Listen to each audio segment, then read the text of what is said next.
Salamat na po, Panginoon, sa presensya ng bawat isa. Salamat, Panginoon, sa magandang panahon na ibinigay mo sa amin. At ganoon din, Panginoon, sa pag-iingat mo sa amin sa buong maghapon. Nawa, Panginoon, ang inyong Santong Espiritu ang siyang gumabay sa aming gawain ito. At maunawaan namin ang mensahe na nais mong iparating sa aming lahat. Ang lahat ng ito ay aming dinadalangin na may pagpupuri at pagpapasalamat sa pangalan ng aming Panginoong Jesucristo. Amen. Okay. So, wala pa ang ating leader, no? Si Venus, Sister Venus. Habang hinihintay natin siya, tayo po muna ay magbigay ng ating mga pasasalamat. Unang-una si Kuya Fredo. Na-miss ka namin, Kuya Fredo, ha? Dalawang linggo kaya kang nawala. So ano po yung ating ipagpapasalamat, Kuya Fredo? Thank you, Ate Grace. Pasalamat ko sa Panginoon. Salamat ko sa panibagong buhay na ibinigay po ninyo sa bawat isa sa amin at ang gabay na binibigay niya sa bawat isa sa amin. At salamat din po sa mga pag-iingat niya sa pamilya namin, sa bawat isa sa amin. Yun lang po at salamat po, Panginoon.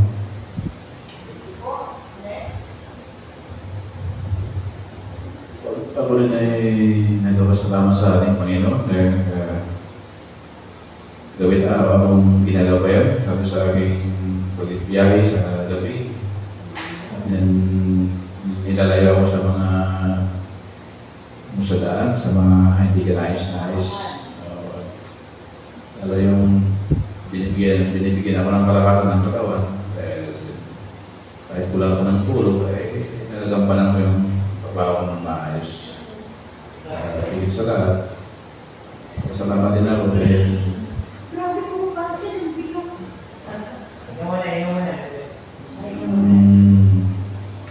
Sana sakit sa katawan. Pero nawawala rin, kalauna. Kaya hindi ako nagkilig mga gamot. Salamat din sa katnuban niya sa pamilya. Nasa mabuting kalagayan sila. Salamat ako at nakali naman itong gabi para makadalaw dito sa ating gawain. Bible study at naway marindagan muli ang ating mga pag-aaral sa banal na salita. Yan lang po. Maraming salamat. Ako naman po salamat sa Panginoon sa ang nanguna sa pagsugang ko, sa makalagasan ko, sa pag-iingat niya sa atin, mabait ko, sa araw-araw na nangyayari ko sa Panginoon sa amin. Maraming salamat sa Panginoon dahil talaga na hindi rin kami pinapadaan niya kahit wala kami order. Nandiyan pa rin ang grasya araw-araw na aming nakakain. Salamat sa Panginoon sa pamilya ko na nakakamilig. Actually ako, hindi pa ako magaling, hindi ko pa ako. Kaya, panalang Panginoon na sana mawala na ito. Nagpapatan mo sa pero malapit na siya man. Kaya salamat po sa Panginoon. Thank you, Lord.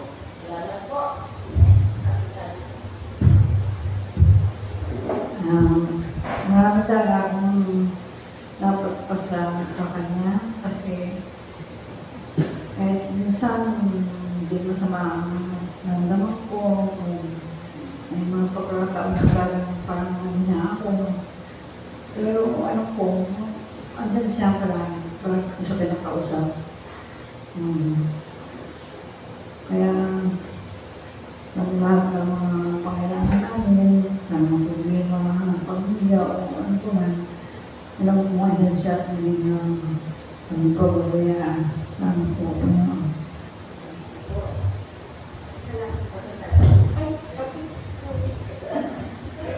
Okay na kayo, Ate Sandra. Nagpapasalamat po ako sa Panginoon sa araw-araw na pag-iingat niya po, tapos sa provision na rin sa pang-araw-araw. Ako din po nagpapasalamat po sa Panginoon kasi nung Monday po, sumakit po yung dito ko. Tapos nahirapan po maganda hindi po nakapasok ng Monday. Nagpapasalamat po ako kasi nawala na siya. Dapat nga po magpapakonsult ako, kaso nung Tuesday sabi ko pag masakit pa talaga. Hindi ko lang po maganon. Tapos sabi ko kung masakit pa talaga magpapakonsult na ako. Kaso dapat uminom kasi ako ng alaksa nung Monday na ng gabi. Kaya parang medyo nawala-wala. Tapos kinabukasan, wala na siya. Medyo masakit na lang, unti na lang. Pero paggabi na ng Tuesday, wala na, tuloy na nawala. Tapos nakapasok na po ako ng Wednesday. Thank you, Lord. Ang dagati po, Divino, sa pasasalamat. Pasensya na po na late. Pero pasalamat po rin ako kahit naka-apat na book na ako, may nag-ano pa, hindi na-cancel. May mabait pa rin na tumanggap. Kasi nakarating na talaga ako sa bayan, evangelista, bumaba ako kasi naka-stack up na yung mga jeep. Hindi talaga ako hindi gumagalaw. Kaya bumaba na lang ako para mag-book ng joyride. Kasi nahabol ko talaga. Kasi natapos yung GPIC kanina nung oras. Kaya natagalan pa ako. Pero salamat sa Panginoon. Pasalamat ako sa lahat ng mga taas sa akin ngayong linggo na to na nagampanan ko naman. At ayun lang, wala akong kapaguran. Ginagabi, pasalamat pa rin ako sa kalakasan na ibigay niya. Kasi lahat naman ng tasa sa WH, nagagawa ko pa rin nila. At saka yung kalusugan, pasalamat ako kasi medyo okay na yung pagkahilo ko, wala na. Yung kubo at sipon ko, wala na rin. Kahit hirap ako matulog dahil sa ulo, pero sa awa ng Diyos, nawala na rin, lumalik na. Yun lang, salamat. Pinakarating ako ng maayos ngayon. Pastor, thank you po. Maganda na tayo. Ako po ay nagpapasalamat sa Panginoon sa panibagong buhay tapos na pinagkakalam niya po sa bawat isa sa atin. Yung sa tuwigan may laging pinapaunawa ang Diyos ng mga aral na ating pong dapat matutunan, experience sa buhay, sa ministry. Ano po? So, thankful po tayo doon. Pangalawa po yung kaligtasan sa aking pong pamilya at yung pong tuloy-tuloy na paglakas ni Pastora. So, thankful po kami doon. And ano pa ba? Of course, yung ating pong mga gawain sa ating church, sana po ay magtuloy-tuloy at ma-reach out natin yung mga church members na hindi natin nakakasama sa pananambahan. And makumusta sila. Yun yung mga aking prayer. And of course, yung ating pong co-worker na si Pastor Jun Tigas, na sa ngayon po ay nasa gitna ng kalungkutan sa pagpanaw po ng kanyang butihing ina. Ano po, ang nanay po niya ay isa ring church worker, si DM Norma Tigas. Ano po. So nakalaga po ang kanyang labi doon sa San Fernando, La Union.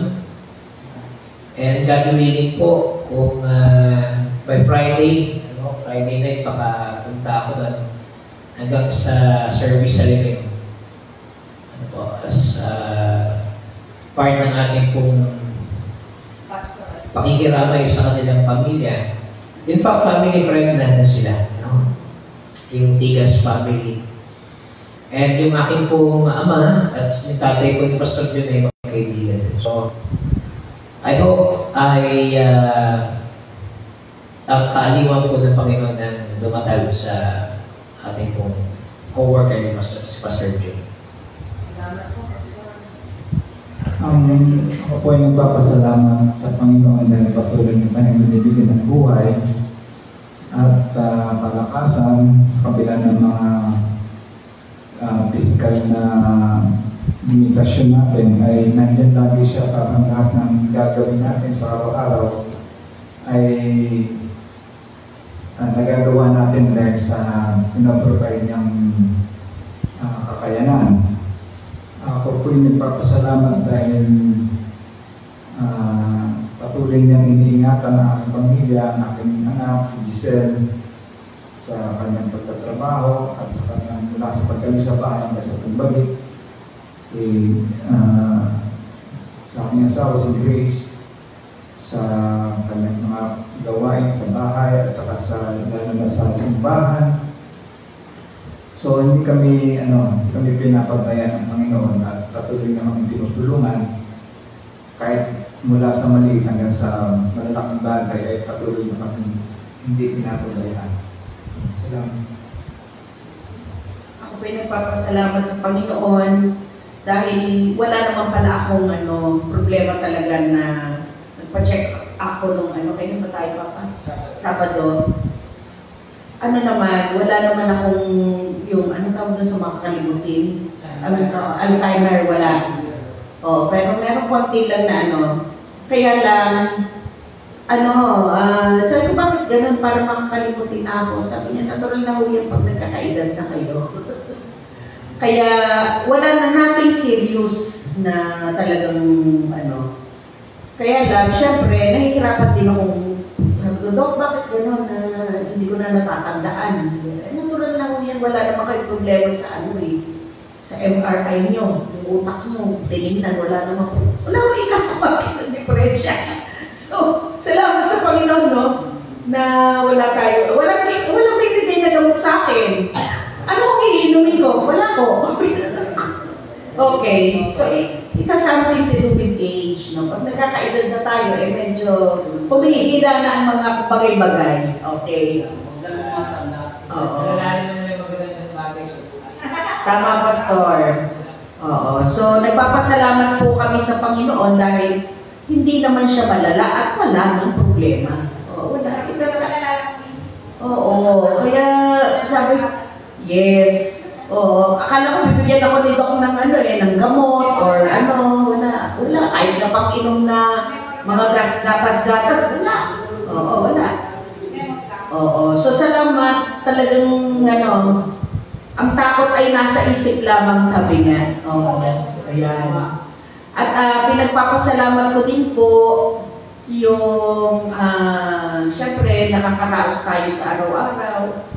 Kahit na minsan yung multitasking ang iniiwasan ko kasi nagagawa ko sa bahay, nagko-computer ako. Kaya minsan, iwanan ko muna yung kung ano man yung magluluto, maglalaba, iwanan mo kung computer. O di sige, ayusin muna yung lahat ng ayusin. Pagtapos na dito, di pwede na maglaba, pwede na maghugas ng pinggan, yung mga ganon. Kasi minsan nagsasabay ko kaya medyo, wag daw ganon. Isa-isa lang. Ng mga trabaho natin. Kasi parang gusto natin matapos agad lahat Sabay-sabay. Oo. Kaya salamat sa Panginoon na tayo po ay nakakaraos sa araw-araw at pag-iingat niya sa atin. Okay? Good evening, Ate Lydia. Dito na po kayo. O si Kuya Rico. Kuya Rico, ano po ang pagpapasalamat na sa Panginoon? Ay, yun na lang daw po.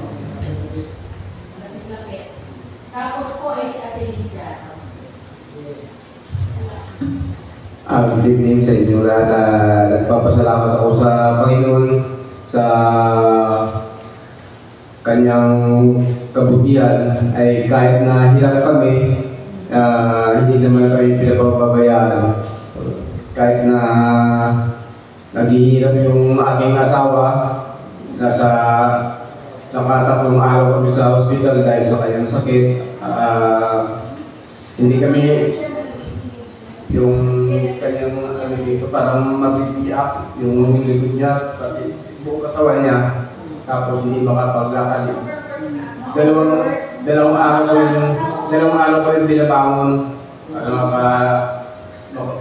kasi pag iihi siya, ibabangon pa siya. Yun ang nangyayari.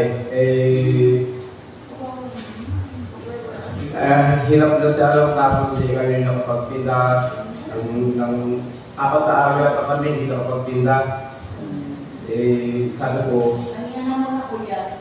Pag-uwi na lang sa ibang araw. sabi ko sa kanya, anong kaya mo ba? Kung hindi mo kaya, uli tayo sa probinsya kasi mahirap na. Kung magkaroon ako ang magkakaroon ng problema, siyempre ano sasabihin ng mga anak niya, pibayaan ko siya. Sabi niya, patayanin ko kasi may mga anak daw dyan sa amin. Kasama namin dalawa yung anak. Tapos yung anak ko rin. Sabi ko, kung kaya mo, tsagaan natin hanggang tayo paghirapan natin yan, pagtsagaan natin. Kundi sa Panginoon, bagsak na sana. Na isang araw pa, nag-aano sana nga gusto na daw niya bumitaw. Kasi sa hirap na, siyempre, nagkasabay-sabay ang problema. Bahay, tubig, ilaw, budget sa amin, sa gamot at saka budget sa pagkain. Yun ang problema namin. Kaya, manghingi kami tulong sa kanyang kapatid, inaaway pa rin siya. Di ko minalang. Kasi sabi niya, may kapatid daw siyang nasa Israel, dalawa, wala kahit piso, wala akong binibigay. Kami pa dati ang tumutulong sa amin pala kasi dati yung maka 3 buwan siguro sa amin. Kahit piso, walang binibigay. Yun ang pinapasalamat ko sa Panginoon na kahit paano, nakakaraos din. Maraming salamat sa Panginoon.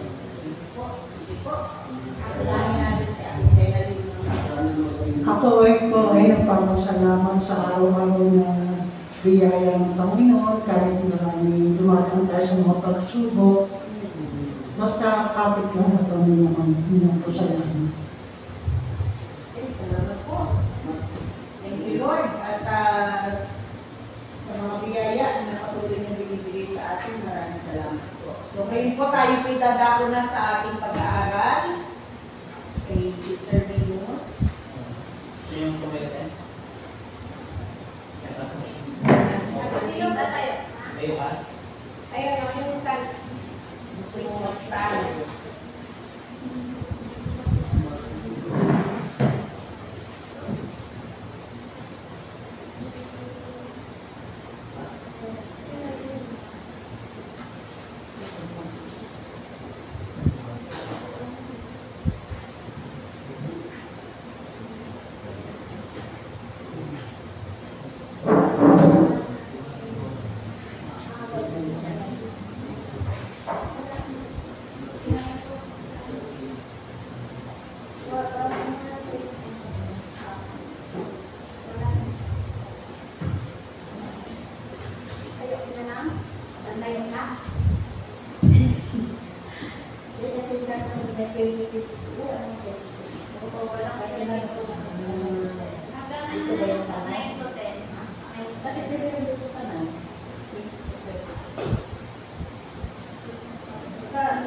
Magsabot naman na lang tayo. Sabutan pa ba?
Esther 7, marami ito. Esther 7, 1 to 6. 6 to 9. Hanggang 6 to 9 na lang. 1 to 6 o hanggang 1 to 9. Tapos Mark 9, 38 to 50. Ano unahin natin? Esther? Mark na. O Mark na. Dalawa naman yun, mamimili ka na lang. Good evening at ito, bigyan nila ito.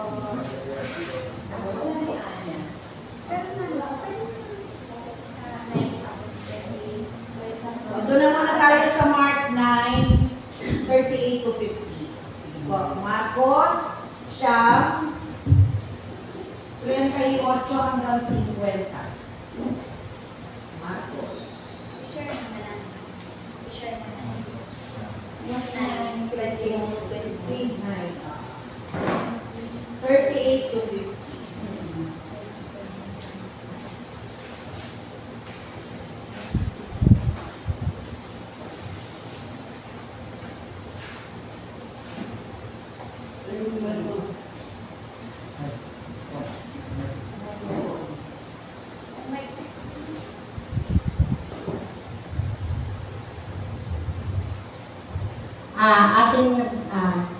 Gandang gabi sa lahat. Dito muna tayo sa Marcos magbasa. Unahin natin sa pag-kasi sa Marcos. Siguro basahin natin ito. Isa-isa. Hanggang sa matapos hanggang 50. Marcos 9. Marcos 9, 38 to 50. Siguro mag-start dito kay Joy. Isa-isa. Sige. Marcos 9, 38 to 50. Papalit natin ang hindi laban sa atin. Marcos chapter 9 verse 38. Kapanig natin ang hindi laban sa atin. Sinabi sa kanya ni Juan, Guro, nakakita po kami ng isang taong nagpapalayas ng mga demonyo sa pamamagitan ng inyong pangalan. Pinagbawalan namin siya dahil hindi natin siya kasamahan. 39.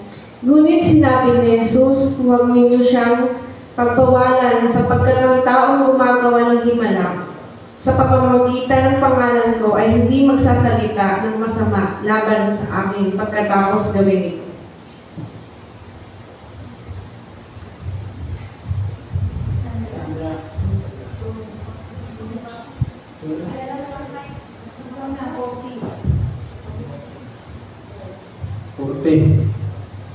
Sapagkat ang sinumang hindi laban sa atin ay panig sa atin. Tandaan niyo ang sinumang magbigay sa inyo ng isang basong tubig dahil sa kayo'y tagasunod. Tagasunod ko ay tiyak na tatanggap ng gantimpala.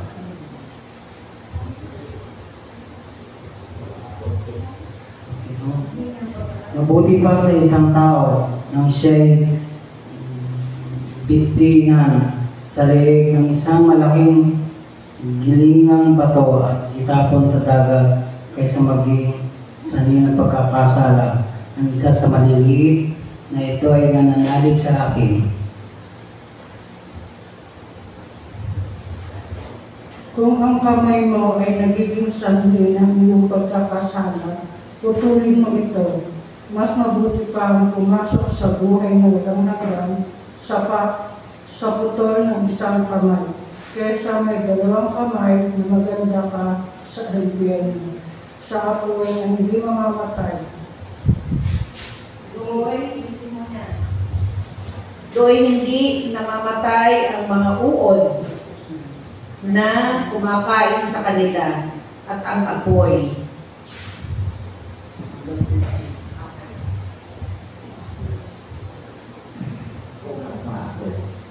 Kung ang paa mo ang nagiging sanhi ng iyong pagkakasala, putulin mo ito.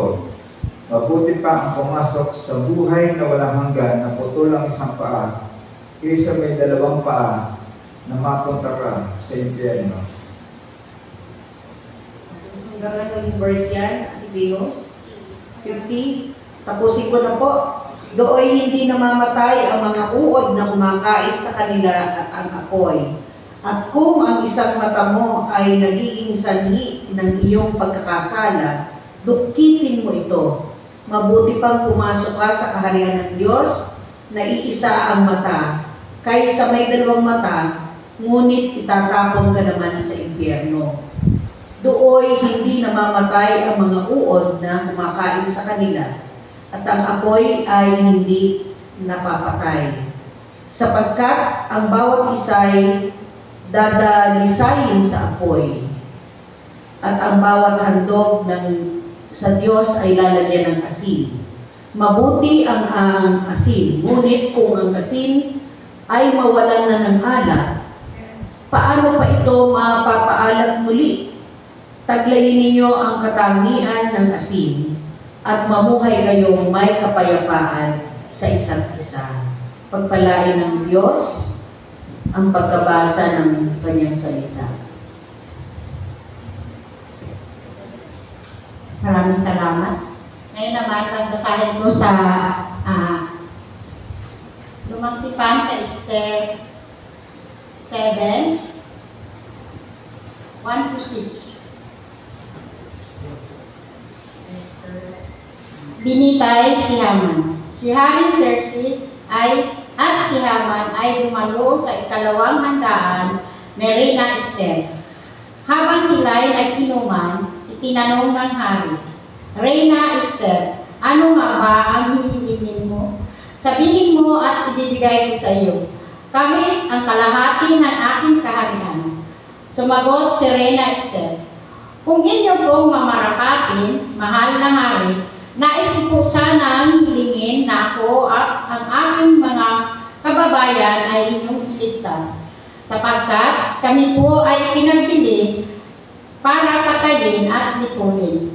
Kung kami po ay pinagbili upang maging mga alitin, magsasawalang ibo na lamang po ako at hindi na kayo gagambalahan pa. Subalit, kami po ay nilipol na. Itinanong ng hari, sinong may pakana ng mga bagay na ito? Sumagot si Esther, ang aming kaaway at taga-usig, ang masamang si Haman.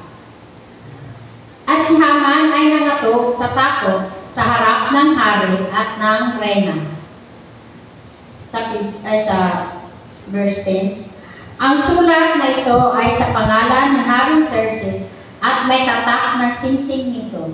Pagkatapos, pinadala sa mga tagahatid sulat, sakay ng mabibilis nilang kabayo mula sa kwadra ng hari. Sa Esther 9:20-22. Ang mga pangyayari dito ay isinulat ni Mordecai at sinulatan niya ang lahat ng Hudyo, malayo man o malapit, sa kaharian ni Haring Xerxes.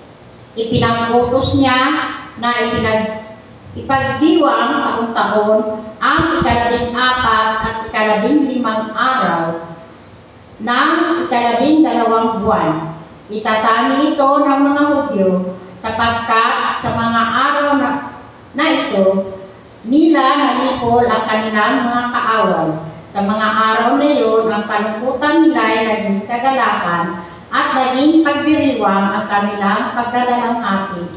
Sa mga araw din iyon, nagbibigayan ng mga pagkain at namamahagi ng mga regalo sa mga dukha.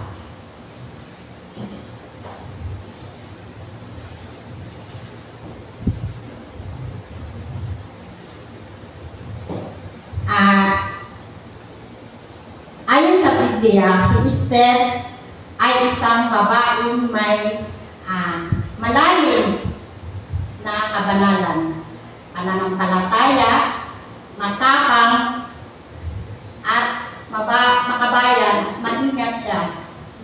Isang masunurin anak na babae sa kanyang ampon. Masunurin at masunurin anak na babae. Masunurin sa kanyang mga payo at sabik na ibahagi ang pabor ng hari sa kanya. Si Esther ay isang babaeng pinili ng hari dahil sa kanyang kakaibang kagandahan. Hindi lamang sa kagandahan, kundi kagandahan ng loob at pag-uugali. Bilang isang kasangkapan sa kamay ng Diyos upang maiwasan ang mga Hudyo, ang pagkawasak ng mga Hudyo. Bigyan sila ng proteksyon at isulong ang kanilang kayamanan at kapayapaan dahil sa kanilang pagkabihag ni Haman. Makikita sa ulat ng kasulatan, si Esther ay isang ulila. Pinalaki ng kanyang pinsan na si Mardochio, na may katungkulan sa sambahayan ni Ahasuerus na hari ng Persia. Pinili ng hari si Esther dahil sa kanyang magandang katangian. Kasi si Esther yung unang babae sa Biblia na may magandang katangian, may kababaang loob. Si Esther ay pinili ng hari na hindi alam ng kanyang mga lahi o kanyang mga angkan. Dahil kahit sa mga representasyon ni Haman, ang mga Hudyo ay ikinalat ang kanyang imperyo ay mapaminsalang lahi. Si Haman kasi ay isang matapang, isang mapag-ano ng tao. Kaya tinanong ng hari si Esther kung ano ang kanyang kahilingan. So sinabi niya ang kanyang kahilingan na upang masakit ang mga Hudyo sa kasamaan ni Haman.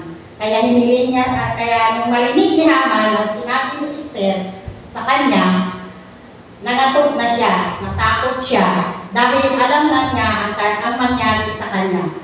Talagang alam niya na paparusahan siya ng hari. Dahil si Esther ang parang ipinaano ng Panginoon na siya ang magligtas sa kanilang pagbabihat ni Haman. Kaya sa sobrang galing ng hari, inutusan niya na patayin o bitayin si Haman. Kaya natakot si Haman, ay wala na siyang magawa kasi malaki ang kanyang kasalanan dito. Kaya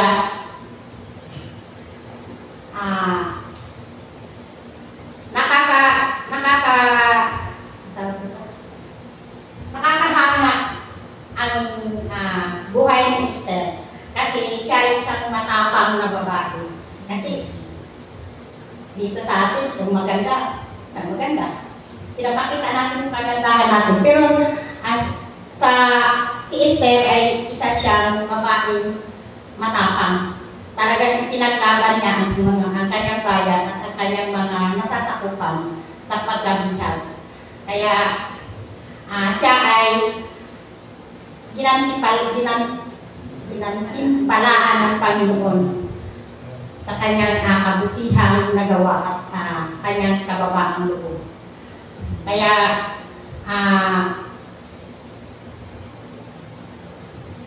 siya ay isang kahangahangang babae sa Biblia na nakasulat. Dito naman sa Marcos, sinasabi,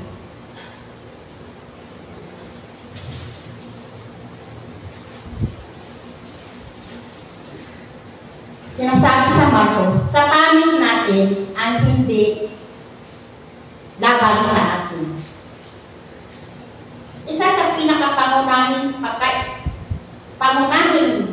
kailangan para sa mga mananampalataya ay ang magbigay ng magandang halimbawa sa kanilang mga anak sa pamumuhay at pagtuturo. Sa pagsagawa nito, sila ay nagpapakita ng tapat na pag-ibig. Dapat din gawin ng mga Kristiyanong magulang ang kanilang mga pinakamabuti upang ilayo ang kanilang mga anak sa mga masasamang impluwensya ng sanlibutan. Pinaliwanag sa Matthew 18:6. Sabi dito, Matthew 18:6, mabuti pa sa isang tao ang siya'y bitina ng isang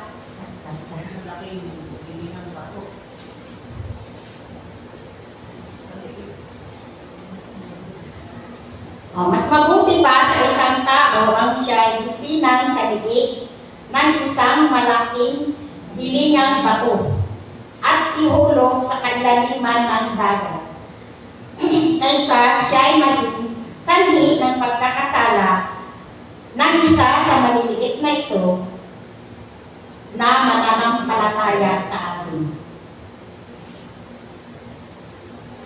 Hilingang bato. Ang talatang ito ay nangangahulugan na kung sino man ang makakasirang espiritual sa isang bata o mananampalatayang tulad sa isang bata ay makakaranas ng pinakamatinding puot ni Kristo. Kaya napakahalaga sa ating Panginoon ang mga bata. Una, mga pastor,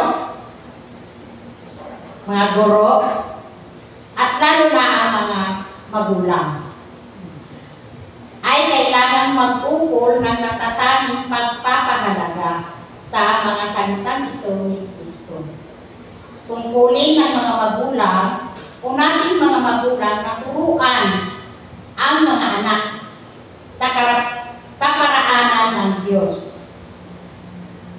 Isang dakilang natungkulan ng mga magulang na ibigay sa kanilang mga anak ang pagtuturo at pagtutuwid na aayon sa pagpapalaking Kristiyano. Kailangan magigwaran tayo sa buhay at pag-uugali ng isang Kristiyano na higit na pinapahalagahan ang kaligtasan ng kanilang mga anak kaysa kanilang mga hanap buhay, propesyon, ministeryo sa iglesia, o katayuan sa lipunan. Ayon sa salita ni Pablo na maging tagubilin ng Diyos. So, dapat pala, talaga naman ang mga bata ay kahalagahan natin, tuturuan, kahit gaano tayo kabisi sa ating buhay, kailangan magbigay tayo ng oras at panahon sa mga bata.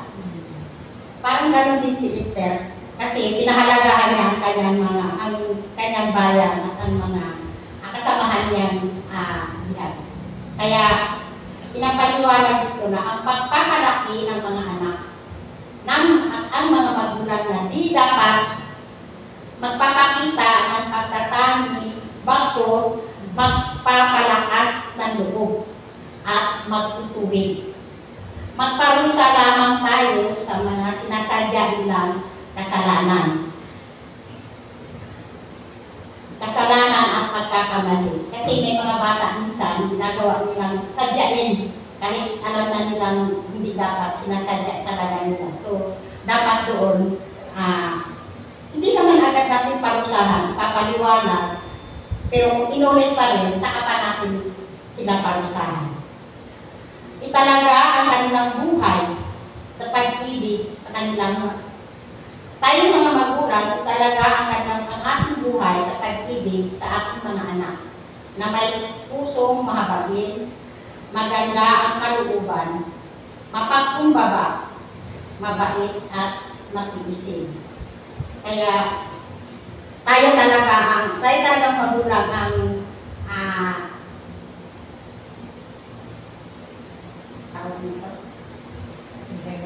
ehemplo ng ating mga anak. Kasi kung tayo magpakita ng hindi magandang asal sa ating mga anak, gagayahin din. Dito naman sa 943, yung tungkol sa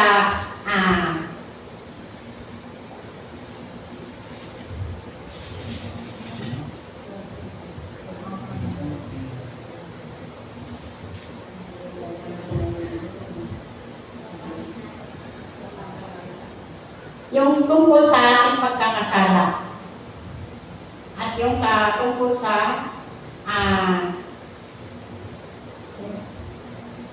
doon hindi namamatay ang mga uod na kumakain sa kanila at ang apoy. So, ang apoy na sinasabi dito ay ang impyerno. Ang impyerno ang pook na di namamatay na apoy ay lubhang nakakakilabot. Ano pa ang bawat paghinikayat ng kasamaan ay dapat salungatin at tanggihan. Kasi kahit alam na natin masama, kailangan talaga natin tanggihan. Kung may mag-alok man sa atin, alam naman natin masama na yun, bakit pa natin tatanggapin? Dapat natin ito kukontrahin o tanggihan. Ano man ang maging halaga, kailangan patayin ang kasalanan. Hindi tayo dapat huminto sa pakikibaka laban dito sa pamamagitan ng Espiritu. At ang bawat isa dadalisayin sa apoy alinman sa dalawang paraan. Maaaring sa pamamagitan ng maapoy na kapaligiran, kapighatian sa buhay na ito. Dumarating sa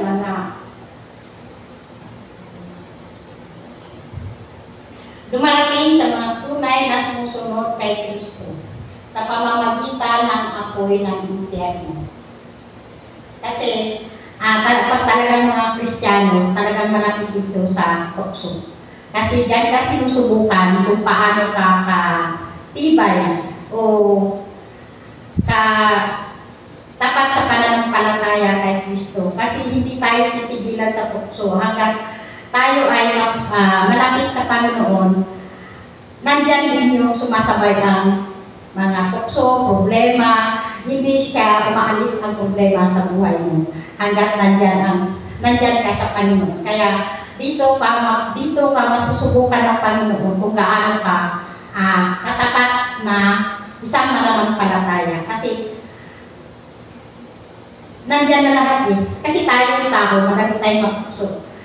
Pero kung ang Panginoon nasa puso mo, nasa buhay mo, mapaglabanan mo ito. Kasi ako nasusubukan ko na rin yan. Kasi ano yan eh, yung isip mo, susundin mo ba o hindi? Susundin mo ba o hindi? Alin ang susundin mo? Kung alam mo na tama yung hindi, huwag mong sundin yung alam mo mali yung ay papagawa sa iyo. O alam mo yung dapat gawin. Kasi nandyan talaga yung pagsubok eh. Diyan kasi sinusubukan. Kasi kagaya ng pag sa ministeryo, pagpunta natin dito sa simbahan. Kasi minsan, di ba, sasabihin, huwag ka muna magsimba ngayon. Kasi aatin tayo ng birthday. Punta muna tayo, ngayon ka lang naman aabsent eh. O, dyan masusubukan ka. Kasi, nasubukan ko na yan, pero nananatili yung nanatili yung katapatan natin sa Panginoon. Minsan nga, sasabihin, ayaw ko magsimba, tinatamad ako. Pero, talagang may humihila sa paa ko na babawi. Kasi minsan nakakatamad talaga ba yung... Kaya sabi ko kay Pastor, tinatamad na ako simula nung lumipat kami dyan sa Malibay. Pero, nananabanan ko yung katamaran.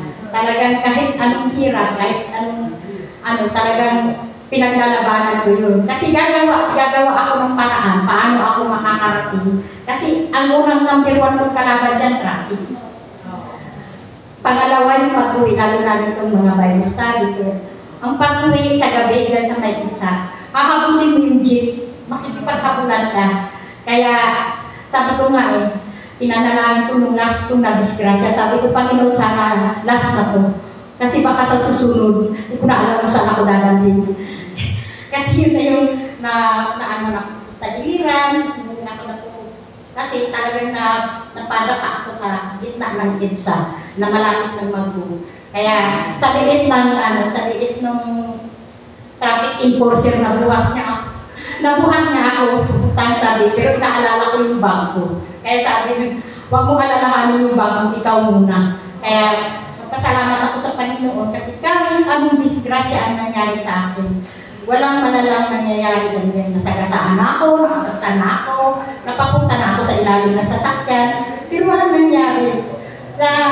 Pasalamat ako kasi kahit yung sasakyan na naka-atras ako, mabuti na lang yung may-ari ang nakasakay. At sabi tayo, tinawagan talaga ako nung gabi kung may maramdaman akong sakit, pupunta lang ako dun sa office at para ipa-check up. Sa awa ng Diyos, talagang hindi naman na ako tinigilan, kinabukasan pumunta ako doon. Pina-check up nila ako. Walang gas-gas, walang mga nangyari. Kaya sabi ko, Lord, talagang pinaparamdam mo, pinapakita mo sa akin kung gaano mo ako pamahal. Kaya sabi, hindi ako nangako, ayaw kong mangako kasi mahirap na kung mangako ako sa iyo. Hindi ko matupad. Kaya kung ano man ang kakayahan ko, kung ano man ang plano mo sa akin, gawin ko kung kaya ko. Ikaw na po ang bahala sa akin. Ganun lang ang ginagawa ko. Kaya nagugulat na lang ako basta pag may magsabi sa akin, hindi ako tumatanggi. Tinatanggap ko kaagad. Kahit siya, ano ka ba? Lahat na lang tinatanggap mo. Well, hindi ka ba napapagod? Ako napapagod sa iyo. Ang layo. Parang gano'n. Maraming nag-aano sa iyo. Pero ang sagot ko na bahala na ang Diyos. Kasi lalo na yung pagpunta namin nung nagbibilang kami sa ng mga coins, inabot kami ng alas 6 ng gabi. Simula alas 9 ng umaga hanggang alas 6 ng gabi ang pagbibilang namin. Nahihirapan kami sa tag 25 cents. Kaya nagpasalamat ako dito sa Pasay, walang naglagay ng ang pinakamaraming 25 cents na naglagay ng grabe, ang laman kami sabi nga napakasimbahan. Pero, sorry Lord, pero kaya nga sabi ko hindi talaga natin dapat hangaan. Talagang, huwag tayong humingin sa iba. Tingnan na lang natin ang ating sarili, kung ano ang kaya natin. Kasi, kahit ganito lang yung simbahan natin, talagang maano kayo may pagmanahon mo. Yung gano'n. Kasi, kasi sasabihin maliit lang yung simbahan natin, wala kami kakaya. Parang gano'n ang lagi sinasabi. Kasi parang parang gano'n ang inaan natin. Pero, hindi yun dapat, hindi pala talaga tama yun. Kasi makukulang ka. Ako kasi ganun Pero ngayon ko lang nalalaman nung sa conference namin, ganun pala. Pero, kaya nga sabi ko, pasalamat sa isang 25 cents lang sa akin. Kaya, pasalamat ako sa Panginoon. Parang kung, basta, kasi list coins nga Yan nga ang sabi. Kaya nga ang tinatawag na list coins. Kasi may naglagay pa na, may nagdala pa ng mga centimos na 5 cents. Hindi na namin sinabi. Kasi ang hirap. Baka abuti kami ng alas 8. Kasi yung alas 6 ng gabi, anong oras na kami nakauwi ng bahay? Dahil na-stack up kami sa may Bacoor sa sobrang traffic. Kaya, sabi ko nga, nagugutom na kami. Mabuti na, bigay naman sila ng pag-dinner namin na pera. Kasi, ang nila, malayo kami, nag-effort kami kasi, tatlo kaming nalalayo. Yung taga Cavite City, tapos Baclaran na itong Pasay. Kaya, pasalamat naman ako sa Panginoon kasi kahit ganun ka-traffic, tapos sabi ko, kailangan pang umuwi ng maaga kasi may order pa ako pinabukas. Kaya, pasalamat naman ako sa Panginoon kasi kahit pagod na ako, gutom na ako, hinulo na ako, pero nakabangon pa rin ako ng maaga para gawin yung order. Kaya, kahit pala anong busy natin, kahit gano'n, kasi kailangan natin unahin yung hanap buhay. Pero, pwede naman yun Pwede naman yun gawin kasi, yung tawagin natin ay time management. Kasi kung marunong ka ng oras, magagawa mo yun. Hindi ko lang alam basta ako, ganun ang ginagawa ko. Kasi, gigising pa ako kahit nalit na ako ng tulog, magising at magising. Saka ko na lang maramdaman yung pagod pagkatapos na na-deliver na yung saka na lang ako magpahinga. Yan kaya nagpasalamat ako sa Panginoon kasi kahit umabot ako sa ganitong edad, normal pa rin lahat. Kaya nakakala ko balikan na ako, animic na ako, kung ano-ano ng mga sakit na meron dati. Pero nung nagpa-check up naman ako, wala talagang kaya yun lang yung na-share ko na dapat talaga, kaya nakalagay dito, kahit gano'n tayo sa pag-busy sa profesyon, sa hanap buhay, sa pag-ministeryo, kailangan pa rin natin magbigay ng oras sa mga anak natin sa spiritual na pamumuhay natin. Kaya, wag natin hayaan na matalo tayo sa pagsubok kung mga kurso sa ating buhay. Kasi yun lamang talaga ang panghahawakan natin, ang paghahari ng Espiritu sa ating buhay, ng Espiritu ng Diyos sa ating buhay. Kaya, yun lamang po. Baka may nagkakata kayo. Salamat po sa magandang preso natin ngayong gabi, Ang natatandaan ko si Ruth, Esther. Naalala ko si Esther tuloy na pianista. Kasi yung katangian, di ba? Ano yung sabi ang katangian ni Esther ay, ano yung natatandaan yung katangian niya? May kababaang loob, matapang, ano pa? Yun ang gusto ko yung matapang ano pa?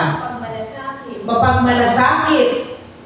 Kaya yung mga kababaihan, iba-iba yung karakter na ating inaano sa grupo, di ba? May Dorcas, may Esther, may Martha. Iba-ibang katangian ng kababaihan, no? At isa nga po ito si pangalan Esther sa mga karakter na diniscuss ni Sister Venus. At pagkatapos, si Esther din ay, naging leader siya ng mga kababaihan, di ba? Naging, reyna. Naging reyna pa pala siya. So, hindi lang siya naghari, siya ay, meron pa siyang pagkatakot sa Diyos. Meron. Yun po ang importante sa lahat. Yung mayroong pagkatakot sa Diyos, no? Matalino ka nga, wala ka namang pagkatakot sa Diyos, lahat yun, bali wala. Oo, no? Kaya, yung sinasabi ni Sister Venus sa mga katangian na yun, makikita natin yan sa leader natin sa simbahan eh. Di ba? Si Venus. Ano ang katangian niya? Matyaga siya. Magbibilang pa sila ng mga barya-barya. Ay, uuwi na lang ako. Pero mga hirap bilangin nun. Mga hanggang alas 6, Pastor, nagbibilang sila. Pero umaga pa lang hanggang gabi, nagbibilang. Aba, kung ako siguro makukumay na ako. Puro barya. Pero pasalamat tayo sa Diyos, may binibilang. Mas kesa sa walang binibilang. Di ba? Kaya magandang yan yung list coin na tinatawag. Isa pang katangian din, ano pa sa mga Bible character na kababaihan? Kasi yung binanggit po niya, si Esther, ay isang character lang sa Bible. Yung iba dito kababaihan natin, sinong paborito ninyong character sa Bible? Na may katangian ni Esther, ha? Na ganyan, matapang, leader. Ikaw, Mayla. Wala matandaan? Wala matandaan ng babae. Ng katangian. Martha. Bakit si Martha, Ate Elder Becca? Ayan po ang mikropono. Sige nga. Bakit po si Martha naman ang gusto nyo? Kasi matyaga si Martha di ba? Magkapatid sila dalawa. Inalagaan nila si Lazaro. Yung mga panahon na may sakit si Lazaro. Talagang yung pag-aalaga nila sa kapatid nila ay hindi nagmaliw. Ando doon yung pagmamahal nila despite na wala na silang inaasahan kay Lazaro. Pero ando doon yung pagmamahal nila, pag-aasikaso nila sa kapatid nila. Kahit na alam nila si Lazaro ay nakalako. Salamat po. Kanina po, binanggit din ni Sister Venus, dito sa Marcos, sabi dito, Sister Venus, pakibasa nga po itong anong verse ito na pag nagkasala ang iyong mata, dukitin mo, asan yun? 47. At kung ang isang mata mo ay nagiging sanhi ng iyong pagkakasala, dukitin mo ito. Mabuti pang pumasok ka sa kaharian ng Diyos na iisa lang ang mata, kaysa may dalawang mata ka, ngunit itatapon ka naman sa impyerno. Anong ibig sabihin nito? Literal ba na dudukitin mo ang iyong mata? Elder Flory, ano po sa pagkakaintindi niyo po ang ibig sabihin?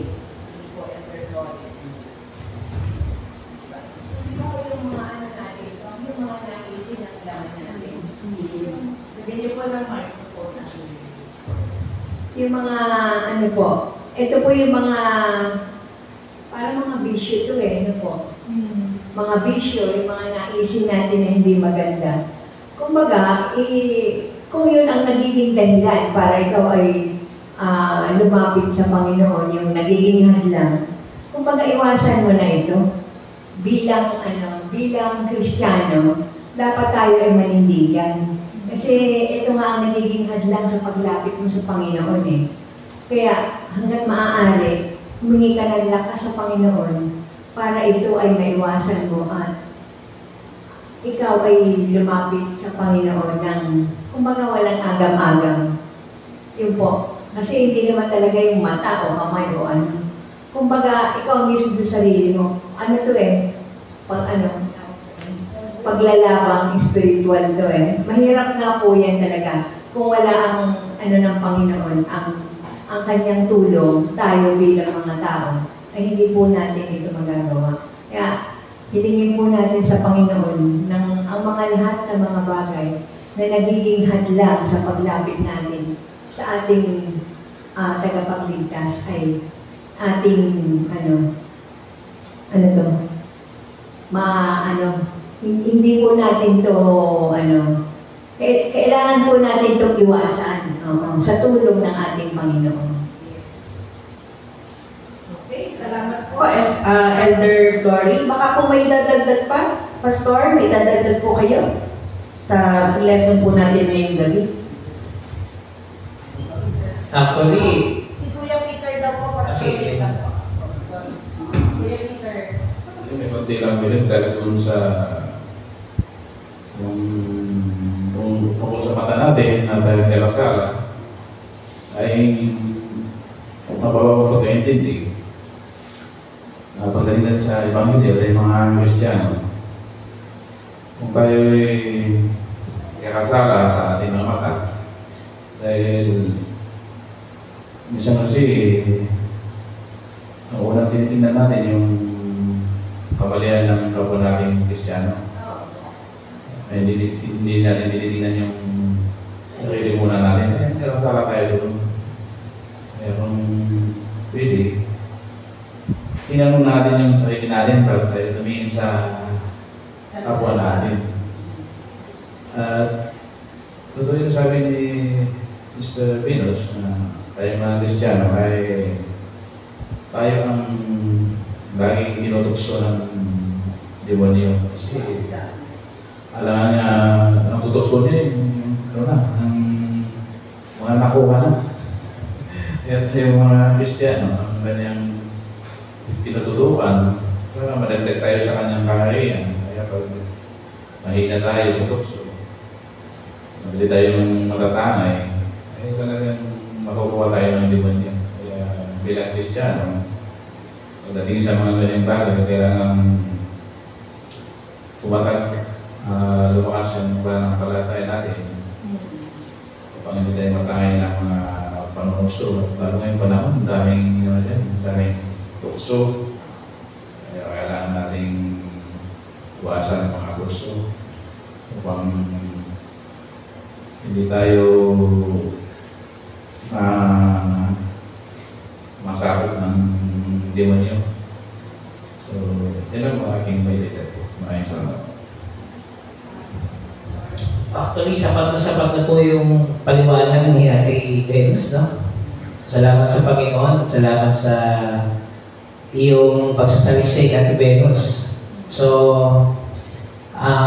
palagay ko po, natumbok na ni Ate Venus yung ating ipapahayag. At kayo rin, no? Well, ang challenge na po siguro sa atin ay kunin yung katangian na naging halimbawa ni Queen Esther. So, nagpapatunay na merong role ang mga kababaihan sa iglesia at sa ating community. Malaking role ng ating mga kababaihan. At sa ating mga kalalakihan, sinisikap natin na alisin yung kaisipan na ang babae, dyan ka lang. Diyan ka lang sa isang tabi, diyan ka lang sa bahay. Period. Na hindi natin nakikita, malaki ang kanilang ambag sa ministry ng Panginoon. Ever since. Actually, ang mga kababaihan ang una pumunta sa libingan ng Panginoon. Nagtatago na ng mga disipulong lalaki. Takot sila Pero naglakas loob si Maria, Magdalena na pumunta sa libingan. So, historically, sa ating Biblia, talagang ini-encourage po na ating saliwain yung ambag ng mga kababaihan. And although, iba yung konteksto ng sinasabi ni Apostol Pablo na manahimik lang yung mga babae. Kasi iba yung konteksto po noon. Dahil maingay naman sila doon. Kaya pinapaalalahanan lang ni Apostol Pablo, no? So, mapalala kayong mapababae, ano, pwede maging maingay. So, ang ambag lang po ng bawat isa sa atin importante. Okay? So, mapalalaki, mapababae, meron tayong share sa gawain ng Panginoon. So, doon po sa gospel naman, tama yung sinabi ninyo. Yung sinabi natin, Glory, kung yun na nagiging cause ng ating pagkakasala sa harap ng Panginoon at sa harap ng bawat isa, that is the symbolical na kailangan natin talagang alisin. So may mga bagay na kailangan po natin drastically alisin na yan. Ano? Kumbaga yung 360 na pagbabago. Yan. So, tama yung sinabi ng ating kapatid ng Glory, matutulungan din natin kakayanin ng isa yan. Kailangan natin ang tulong ng ating Diyos. At mapaalalahanan po tayo sa bawat isa. Magpanalaginan. Kung halimbawa, may nakikita tayong ako lang ng ating kapatid sa pananampalataya or nakikita natin yung mali niya, sabihin natin sa kanya na merong lakas tayo ng loob. Ano? Kasi pag nanahimik ka rin at paano pinalabas mo yun, pagkakasala din sa Diyos yun eh. Kasi binayaan mo eh. Ano? So, ang panalangin natin, pag may nakita tayo na kulangan sa kapatid natin, sabihin natin. Ano? Out of love naman kasi yan. Ano? Kasi dahil lang natin naman pagpapaalalanan sa bawat isa ay dahil sa pag-ibig. So, yun lang po. And congratulations po, Lady Mr. Venus. Uliin ang Diyos. Pastor, salamat Sister Venus. Makakaupo na po kayo. At ngayon po naman ay dadako na tayo sa ating pananalangin, ano? Parang walang nag-message ng ipapanalangin natin ngayong gabi. Oo. Okay. Ang Tigas family, then si Ate Jenaline, Prayer for Healing. Oo. Kuya Fredo, o sa sakit mo rin, ano? Ate Sandra, o si Ate Sister Sophie nandito. Salamat, Ate Sophie. Nakarating ka ngayong gabi. At sa lahat sa atin ngayon, thank you very much. Ate Richa. Oo. So, salamat din po sa ating leader, si Sister Venus. At atin pong ipanalangin ang mga kapatid natin una sa mga may sakit. Yung nga pong nabanggit natin, yung pagdadalamhati sa pamilya ni Pastor Tigas. Yung nanay po niya namatay na. Ano pa nga first name, Pastor? Norma Tigas. Oo. Pupunta po si Pastor dun sa Sabado. Nueva Ecija po, Pastor. Laon. Mas malayo pala. Laon yun sa inyo. Sa inyo, ate. Yun. Okay po. So, meron pa po ba tayong ibang mga prayer requests? Siyempre, yung gawain din natin sa simbahan, ano? Yung ating nalalapit na concert. Mahaba-habang paghahanda ito na sana ay maumpisahan na po natin, may awaan dyan sa October, yung ating pagpapractice ng mga kanta, choir, ng mga koro, nananawagan po tayo na mag-practice tayo may Pasko na. At sana madagdagan ng choir, kami po yung nananawagan sa mga may boses dyan, Joy, Myla, yung mga may boses dyan sa Ate Lydia, yung anak mo pwede namang mag-support sa ibang paraan, pero mas maganda kung ang boses ang iaalay natin sa Diyos. Okay? So, Pastor, ang gagawin natin, Joy, i-ano mo na lang siguro, i-mention mo yung mga nabanggit po natin. Silent prayer po muna tayo. And then, of course, tatapusin ng pananalangin ni ni Pastor Renty. Okay, sige po. Tayo po muna ay sandaling manahimik at tayo umawit muna ng alam ko may magagawa ang Diyos. Alam ko may magagawa ang Diyos. Alam ko may magagawa ang Diyos. Kung ako'y maglilingkod sa Kanya'y magtatapat, alam ko may magagawa ang Diyos. Alam ko may magagawa ang Diyos. Alam ko may magagawa ang Diyos. Kung ako'y maglilingkod sa Kanya'y magtatapat, alam ko may magagawa ang Diyos.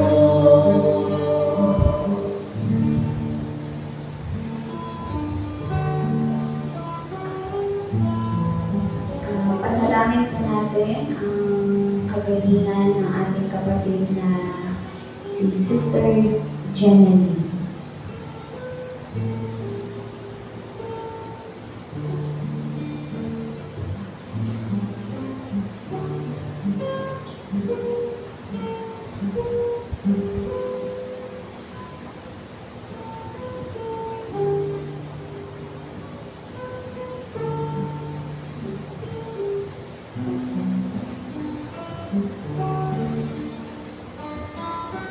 Panalangin po natin ang pag-aaliw ng pamilyang Tigas na namatay na si Nanay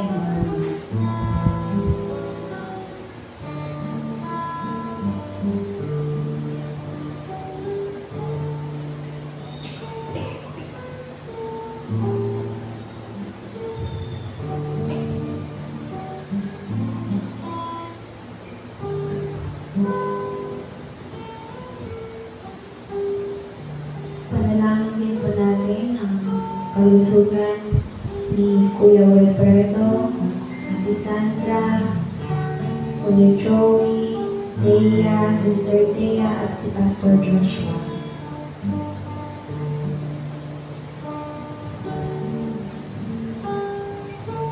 At sa kanilang mga nararamdaman sa patuloy na paggaling.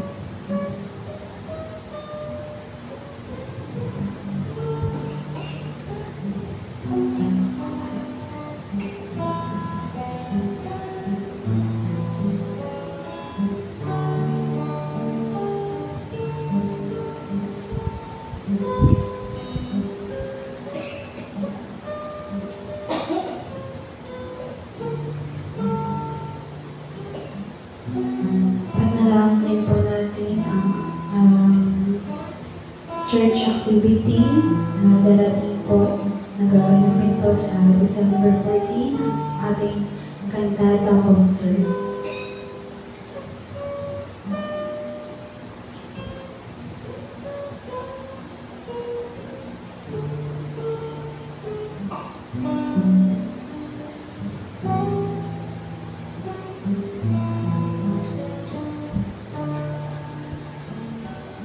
Panalangin po natin ang mga bata sa Sunday School na patuloy po silang makadalo every Sunday sa ating simbahan.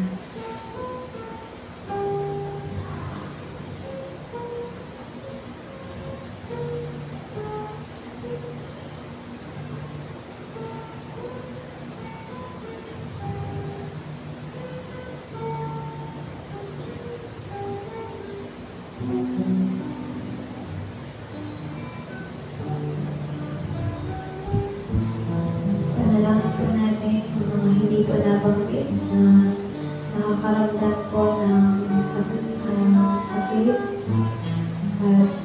magpagaling. Sa mga wala po dito, panalangin po namin sila.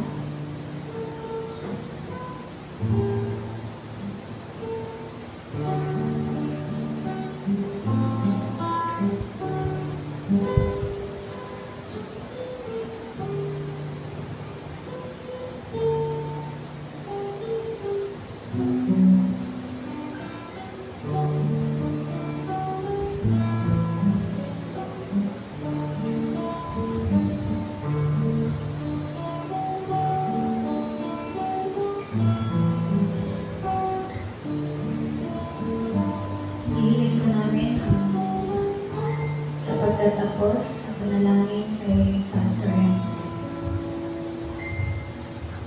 Tayo po yung manalangin. Kami yung nagpapasalamat sa inyo, Panginoon, sa pagkakataon na kami pinagtipon at pinagsama upang makarating sa inyong banal na tahanan upang pagnilayan ang inyong buhay at banal na salita. Salamat po sa inyong lingkod, sa aming kapatid na Venus, na inyong kinasangkapan upang maging daluyan ng mensahe na nagmumula sa inyo.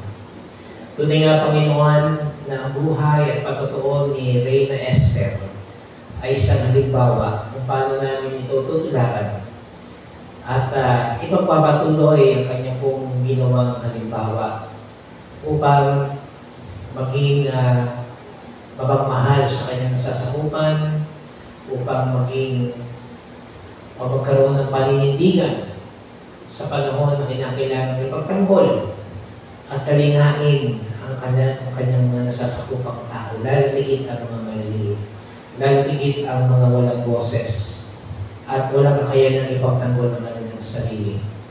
Ganun din, O Diyos, ang kanyang pagkatakot at pagkilala sa inyo bilang Panginoon ng kanyang buhay. Ang kanyang determinasyon na matuto sa kaalaman at karunungan na bumula sa inyo, ang aming Panginoon. At sa iba pang mga katangian at ambag ng mga kababaihan, mula noon hanggang ngayon, na inyong kinakasangkapan, Panginoon, upang maging posible ang inyong gawain at ministeryo sa iba't ibang kaparaanan. Salamat, Panginoon, sa aming mga kababaihan na kasama sa araw sa gabing ito. At patuloy na pagpapaalala, O Diyos, na kinakailangan namin igalang at kilalanin ang kanilang ambag sa buhay at ministeryo ng Iglesia nito. At sila rin ay aming katuwang at kasama sa pagpapatuloy ng inyong ministeryo at misyon na pinagkatiwala sa amin.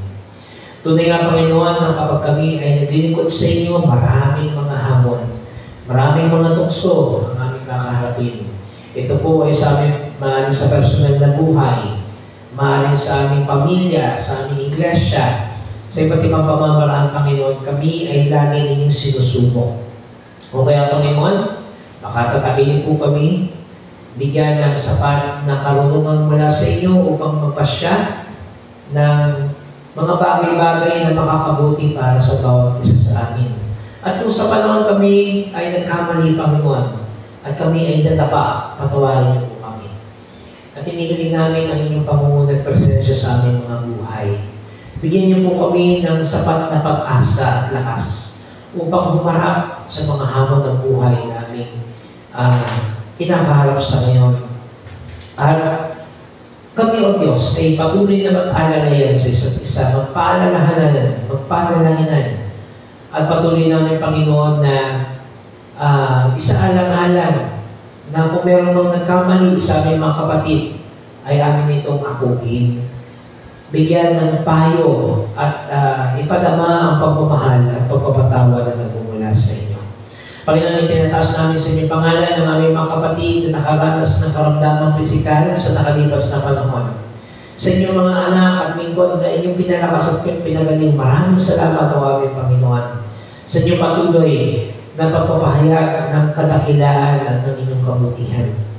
At sa aming mga kapatid pa na nakakaranas ng kalungkutan at kaaliman sa mga sandaling ito, ang iyong kaaliwan, Panginoon, ang siyang tumatag, lalo tigit sa pamilya ng aming kamanggagawa, Pastor John Tigas. Ang kanyang ina na nasa inyong piling na Panginoon at inyong kinasangkapan na maging lingkod ninyo ay inaalala namin ng aming DM Norma Tigas. sa oras na ito. At pinagpapasalamat, Panginoon, ang kanyang naging ambag sa pagpapatuloy ng inyong gawain at ministeryo. Pakatatagin niyo rin po, Panginoon, ng aming Pastor John sa kanyang mga gagawin mga pagpapasya, sa kanyang pisikal na pangangatawan, at sa iba pang mga bagay, Panginoon, kayong patuloy mo malalay at tumagabay sa kanya. Panginoon, dalayan ko rin ang gawain ng mga kalalakihan sa darating na Sabado. Paunahan niyo po ang aming mga kapatid na Peter at Tom, at yun din ang kapatid na Thea at Giselle sa database activity sa darating na Sabado. Panginoon, amin din tinataas sa inyong pangalan ang paghahanda para sa lalapit na Christmas kantata. Kayo nga, Panginoon, ang manahan at magpahayag sa aming kalagitnaan. At sa iba pa namin mga kapatiran na hindi namin nabanggit ang pangalan, sa bawat isang narito, Panginoon, ay amin din dinadalangin at itinataas sa inyong pangalan ng bawat isa. Ingatan niyo po kami sa aming pasamantalang pag-iiwalay. Igawan niyo po ang kalakasang nagmumula sa inyo upang sa araw ng bukas ay po pag-asa namin na harapin ang panibagong buhay na mula sa inyo. Ito po ang aming pagsama. Panalangin kami pasasalamat sa tanging pangalan ni Jesus, naming Panginoon at tagapagligtas. Amen. Sumati ng mga kapayapaan at pag-ibig ng ating Panginoon sa Kristo, magmula ngayon at magpasawalan sa pangalan ng Ama, ng Anak at ng Espiritu Santo. Amen. Amen. Amen.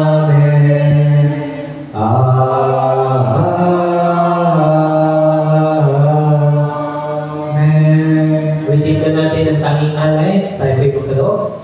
Ang tanging alay ko sa iyo aking Ama, ay buhay ko, gusto at darma, di makaya lang ipagkalo, mga aliyas, higit ko minuko, ang aking dalawin, o Diyos ay kalawin, ang aking alay ko, may namin,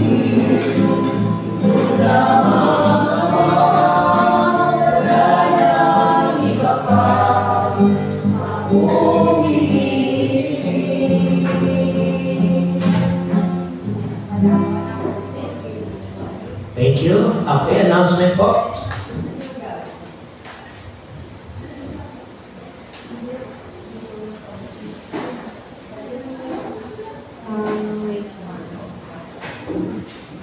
Sa next Wednesday po, i-announce ko po muna kung saan na po tayo. Sa October 2 po, October 2, 9, 16, Wednesday po yung prayer meeting and Bible study. Dito po yun sa church. Magbabahay-bahay po tayo doon sa kay kila Ate Jenny. Nakausap ko na po siya na bumayo po siya.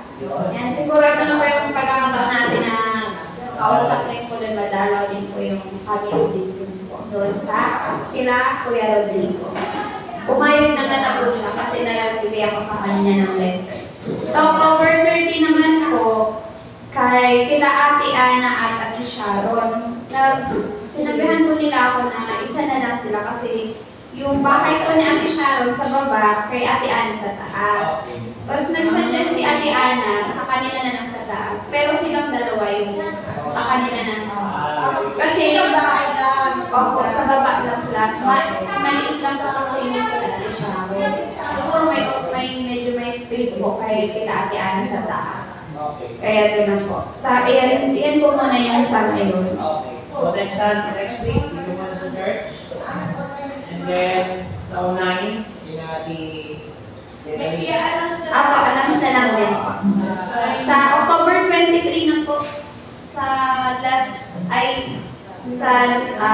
second and last na prayer meeting. October 23, may date naman na po. Alam naman na po ni Ate Jenny. Kasi pagkahandaan niya pa.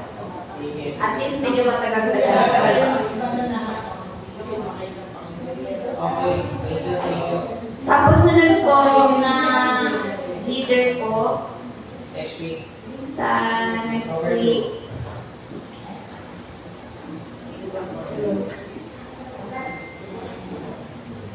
President po pala yun.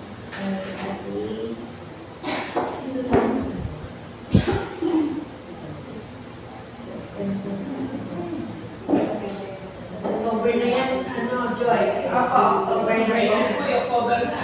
Ang bilis na po.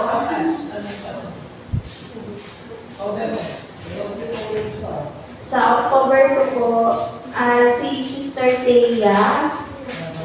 Tapos, ano po natin, song leader, or leader ni si Sister Gracie Elder.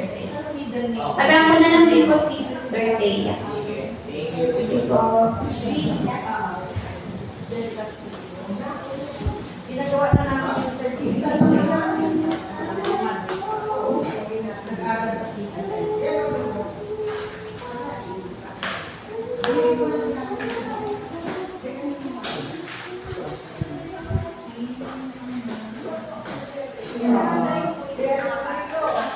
Yes, sa Canada. Oo. Kasi doon, Joy, sa ako, greenhouse ko lang eh. May part sila doon sa Canada. Okay, meron ba? Nasa, hindi, dito sa,